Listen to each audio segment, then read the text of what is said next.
Vamos conversar um pouco sobre a aposta de Blaise Pascal, do filósofo Pascal, e sobre a escolha de se tornar cristão ou não se tornar cristão.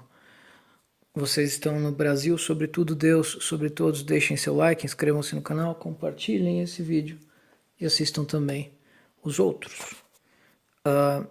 Quem já é inscrito no canal há um bom tempo sabe que eu fui ateu até os 29 anos de idade. Não só fui ateu, como estive envolvido com ocultismo, com coisas extremamente complicadas até os 29 anos de idade. E tive uma conversão sobrenatural, tive uma conversão ao cristianismo que me levou a ter que fazer uma escolha, ou acreditar em Cristo, ou me entregar a Cristo, ou simplesmente abraçar a insanidade, porque não seria mais possível, depois daqueles eventos, que eu já devo ter discutido em algum vídeo aí, continuar a negar a Deus, continuar a negar a autoridade de Cristo na minha vida. Mas nem todo mundo se entrega ao mal da forma como eu me entreguei durante a minha existência. E o que é excelente para vocês, porque não se entregam ao tipo de coisa que eu me entreguei antes de me converter, mas ao mesmo tempo acaba tornando mais complicado que vocês tenham esse tipo de experiência que mostram para vocês que o mal é real, e então mostre para vocês também a alternativa de quanto é real também o bem. Então, como pode ser feita uma escolha por acreditar em Deus sem ter que passar pelo tipo de coisa que eu passei me envolvendo com ocultismo e com tudo que não prestava? A aposta de Pascal, do filósofo Pascal, a razão para Pascal ser cristão pode ser a resposta a essa pergunta.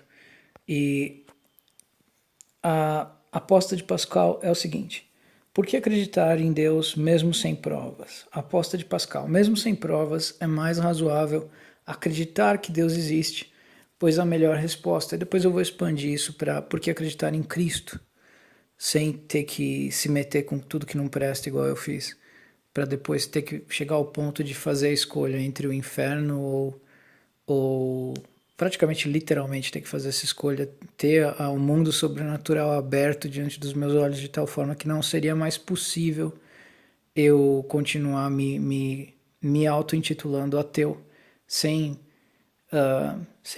ficar louco, porque não havia mais como negar. Vamos supor que Deus não exista e você acredita em Deus. Então, acredito que Deus existe. Daí, primeira possibilidade: Deus existe. Você tem tudo a ganhar, você tem a eternidade a ganhar. Vamos supor que Deus não existe e você acreditava em Deus. Você não tem nada a perder. Você acreditou em Deus, Deus não existe. Não existe nada além dessa vida. Você não ganhou nada, também não perdeu nada. Vamos supor que você não acredita em Deus e Deus existe. Você tem tudo a perder. Você negou continuamente Deus durante a sua vida e no final ele existia. Você perdeu a eternidade. Se você não acredita em Deus e ele realmente não existe, você não ganha absolutamente nada. Você estava certo, mas você nem vai saber que estava certo. Então, você não tem nada a ganhar se você estiver certo e acreditar em Deus. Então, para Pascal, mesmo que Deus não exista, é mais razoável acreditar nele. Porque se você estiver certo que ele não existe, você não ganha absolutamente nada. Mas se você estiver errado, você perde a eternidade e pode se meter numa tremenda encrenca. Vamos expandir isso para Cristo, para a existência de um Salvador pessoal para cada um de nós. João 3,16, o Senhor Jesus Cristo disse: se vos falei de coisas terrestres e não credes, como crereis se vos falar das celestiais? Ora, ninguém subiu ao céu, senão o que desceu do céu, o Filho do Homem. E como Moisés levantou a serpente no deserto, assim importa que o Filho do Homem seja levantado, para que todo aquele que nele crê tenha a vida eterna. Porque Deus amou o mundo de tal maneira que deu o seu Filho unigênito, para que todo aquele que nele crê não pereça, mas tenha a vida eterna. Porque Deus enviou o seu Filho ao mundo, não para que julgasse o mundo, mas para que o mundo fosse salvo por ele. Quem crê nele não é julgado, mas quem não crê já está julgado, porquanto não crê no nome do unigênito Filho de Deus. O julgamento é este: a luz veio ao mundo e os homens amaram antes as trevas que a luz, porque as suas obras eram más. Neste capítulo, o Senhor Jesus Cristo está se declarando Filho de Deus, igual a Deus, está se declarando um homem numa missão, literalmente. Ele está revelando que ele é a profecia de Isaías cumprida, aquela que fala que Deus compraria para si homens em toda a terra através do seu próprio sacrifício. Então ele fala: eu sou aquele que estava previsto, e aquele que crer em mim se livra da condenação e tem a vida eterna. Ele claramente diz que ele é o caminho. Num outro verso do mesmo livro, se eu não me engano, acho que 6:17, alguma coisa assim, ele fala: eu sou o caminho, a verdade e a vida. Ninguém chega ao Pai senão por mim. Então, deixando bem claro que a única, ou pelo menos a melhor esperança dos homens é crer em Cristo. Então, ele compara, a partir do momento que você se entrega a Cristo, crê nele, você estaria renascendo, você nasceu na maldição de Adão, quando você nasce da sua mãe, e a partir do momento que você se converte, entrega a sua vida a Cristo, que você declara, acredita em Cristo no seu coração e declara Ele na sua boca, você está nascendo novamente, nascendo pelo Espírito.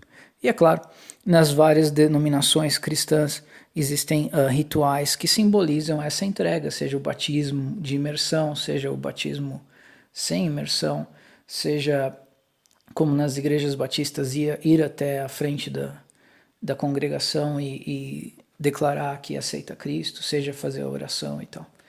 E é claro, entre as diversas denominações cristãs, controvérsias ou discussões de qual seria o exato jeito de proceder e tal. Mas o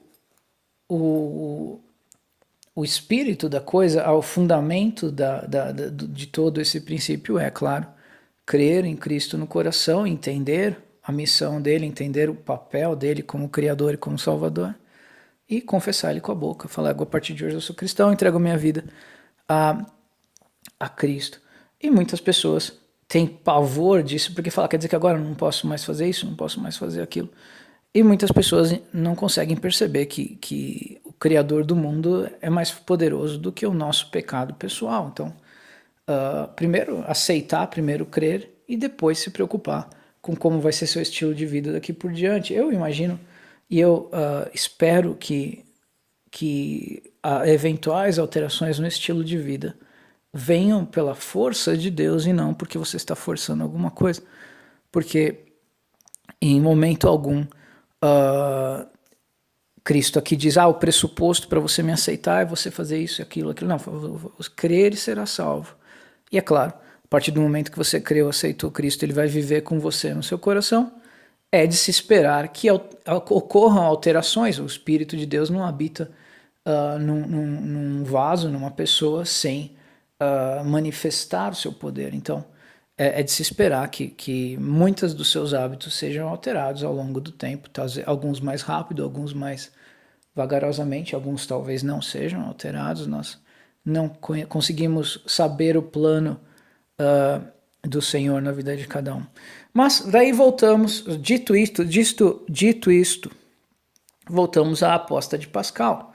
Vamos alterar um pouco essas premissas e dizer o seguinte: a premissa é Jesus Cristo, Filho de Deus, veio ao mundo para salvar aqueles que nele creem da maldição que caiu sobre o homem quando o homem manifestou sua aliança a Lúcifer no Jardim do Éden, quando o homem entregou o mundo ao diabo, que é isso que ocorre quando eles comem a árvore do bem e do mal. O problema não era comer fruta, o problema era crer no diabo em vez de Deus, crer no anjo caído, Lúcifer, a serpente, o dragão, em vez do Criador. Esse é o problema. As ações de Adão e Eva naquele momento eram como se fosse uma eleição. Eles estavam votando em Lúcifer em vez de votar em Deus. Estavam entregando a autoridade do mundo a Lúcifer, manifestando a sua aliança, ainda que temporariamente, ainda que num lapso, numa fraqueza, porque depois dá-se a impressão de que Adão e Eva continuavam amando Deus, embora tivessem feito aquela cagada monumental, sejamos sinceros. O que ocorreu foi que o poder sobre o mundo foi entregue ao maligno. Então, vamos supor que essa seja a premissa. Cristo veio ao mundo para redimir o homem da maldição, para dar a vida eterna, livrar o homem da maldição, contanto que o homem nele cresce. Se você crer no sacrifício de Deus em seu Filho Jesus Cristo, você está salvo e a partir de então você tem a vida eterna e, é claro, você há de esperar que Deus se aproxime cada vez mais de você, se use de você, você tem interesse em ler a Bíblia e cada vez mais você manifeste os sinais dessa salvação na sua vida. É o que se espera de alguém que está salvo. Essa é a premissa. Cristo, Filho de Deus, veio à Terra para salvar todo aquele que nele crê. Acredito nisso. O que eu tenho a ganhar? Tenho a ganhar a eternidade, tenho tudo a ganhar, tenho a ganhar a salvação da minha alma e a vida eterna. Cristo realmente disse a verdade sobre o que ele era. Beleza, eu tenho a ganhar isso. Vamos supor que não é verdadeira a afirmação de Cristo. O que eu tenho a perder? Absolutamente nada. Não tenho nada a perder. Porque vamos supor que o Cristo dos Espíritos seja verdadeiro, aquele que praticamente a morte dele não faz sentido nenhum. Ele morreu em vão. Porque se há reencarnação, ele não morreu para salvar ninguém de nada, já que nós não corríamos risco nenhum. Se eu morrer hoje, eu volto amanhã num outro corpo, então eu não corria risco algum.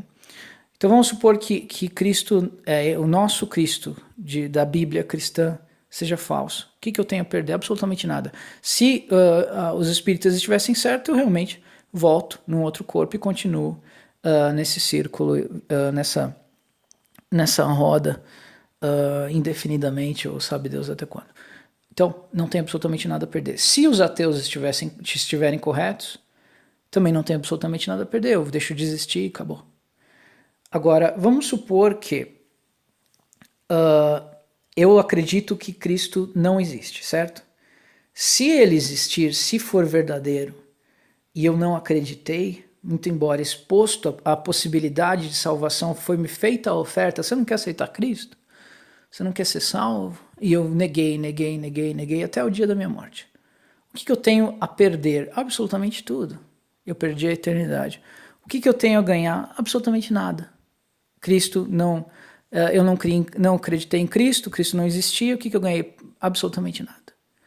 Então, mesmo que não por amor, mas por lógica, por razão, segundo Pascal, acreditar é sempre a melhor possibilidade. Dito isso, estou apenas externando para vocês uma das teorias, uma das teorias acerca da escolha pelo cristianismo, que eu sempre achei bastante interessante. Não é o meu caso. No meu caso, eu estava tão envolvido com o mal que chegou a um ponto que eu estava a ponto de morrer realmente. E a minha salvação foi literalmente sobrenatural. Tive um encontro com o sobrenatural, tive que fazer a escolha entre o bem e o mal. E graças a Deus eu escolhi Cristo. Então, para mim, se tornou impossível dizer Deus não existe, porque eu experimentei na pele o sobrenatural, como muita gente experimenta. Não sou único, não sou especial, não há nada de novo nisso. Isso é algo que faz parte da experiência humana desde o princípio, desde os primeiros dias da humanidade, e nunca deixará de existir. Não importa o quanto a gente se entregue a entretenimento, a videogames, a filmes, Netflix, a sodomia, a fornicação, o sobrenatural sempre fará parte da experiência humana, nós gostemos dele ou não.